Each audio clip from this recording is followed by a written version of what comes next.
What's up, y'all? Jeff Anderson here with One Fish, Two Fish, and today I'm down here in Charleston, South Carolina at Haddrell's Point Bait and Tackle. I'm here with Joe, shop manager, down here in the West Ashley location, right? That's where we're at? Yes. And today we wanted to talk about one of the most popular baits in your fishery and in saltwater fishing, that's shrimp. Shrimp.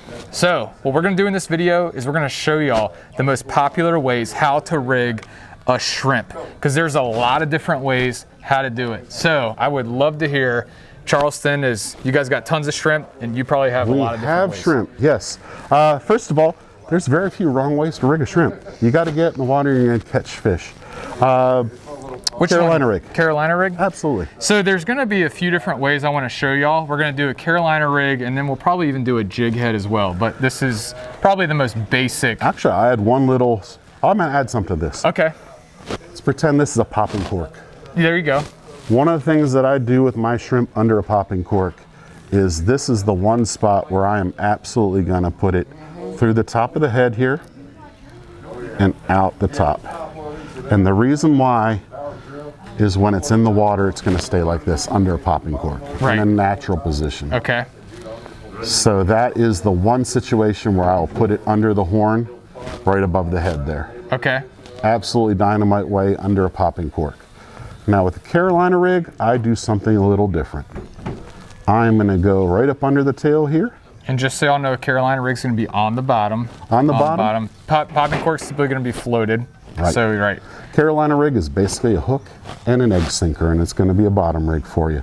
I'm going to go about the hook gap width from the back of the tail. Okay. Right through the tail.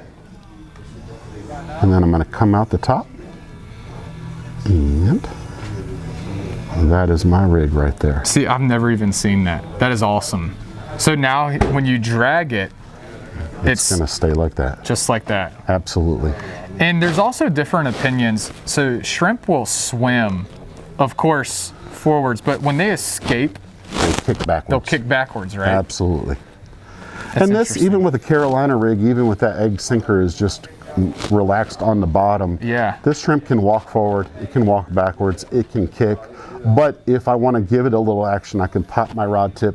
That's going to allow it to pop backwards like it's fleeing, like it's scared. Yeah.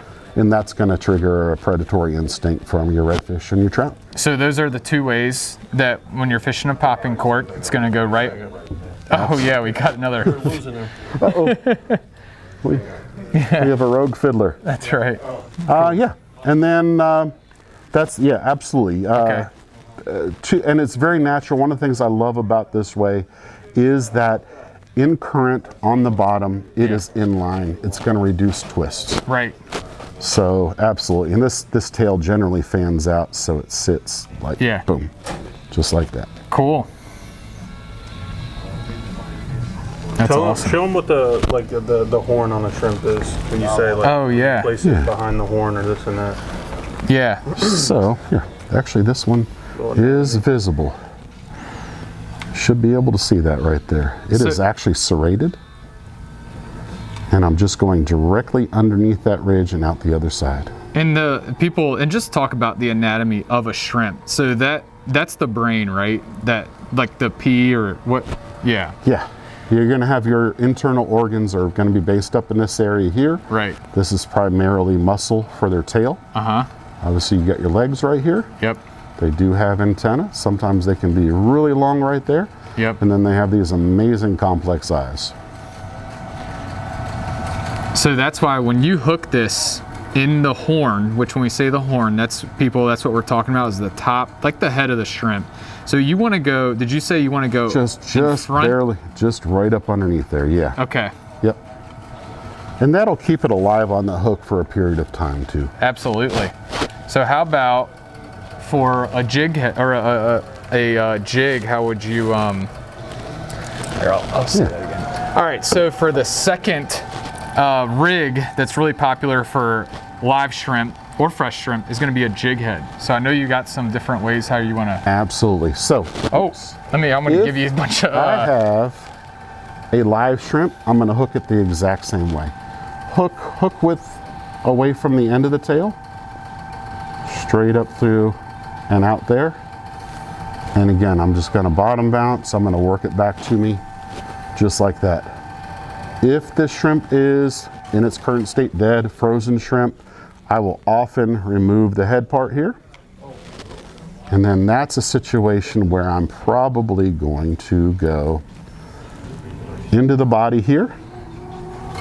And then I love to kind of follow. I'm gonna let it curve on its own. And right there. Just like that. And I can continue to work that a little bit that way. You can do it the other way too. The body naturally curves in that direction, and I kind of like to get the hook as far back as possible on a frozen shrimp. You'll have a lot of bait stealers, pinfish, croaker, who will be tearing at this. More chance of them getting the hook when I do it that way. Do you like to leave this little, I noticed you leave a little extra gap right here, or do you push it up? You can push it up. It's not that important to me. It's gonna have a hard time getting around the bend of that hook as it is right now. Yeah. If there is a barb, yeah, you could push it up there. Yeah. Okay, yeah, that's awesome. Because that way you can, because there's a lot of people who maybe they're getting confidence with catching fish in artificials, but they want to use some fresh shrimp so they can actually give it some action. They can work it back to them, not just cast it out and let Absolutely. it sit. That's probably the best way, right? I do this also with mud minnows and finger mullet too. If I am using a lure, say a Z-Man paddle tail, and I get into an area where maybe I want to throw a live bait, I can take the body off that jig head and I can put frozen shrimp, live mud minnows, finger mullet on that jig head and work it like a lure. Yeah. Fantastic way to introduce you to working a lure is by putting live bait on something like a jig head. When you get the feel of working that and getting those hits, it'll actually give you more confidence when you're using a lure. Absolutely. Any other shrimp hooking tactics that you would like to mention? I would use a very similar technique if I was using dead or frozen shrimp on a Carolina rig. I would kind of want to wrap that hook in there as much as possible, kind of follow the curvature of that. I'm not looking for a supernatural presentation. I'm just looking to get that on the bottom and entice a passing redfish or black drum, something like that to hit. Absolutely. How about for any like larger redfish, or if you're going for like say overslot reds, is there any other way that they're pretty much the same ways for that too? With shrimp, very much the same way. I would perhaps maybe go with a bigger hook on a Carolina rig, and maybe that's when I start using a cut mullet, larger pieces of mullet, something like that. But for redfish, for even big reds, that will absolutely be functional right there. Yeah, so there it is, y'all. This right here, that's probably my favorite way to rig either a live shrimp or the fresh dead shrimp.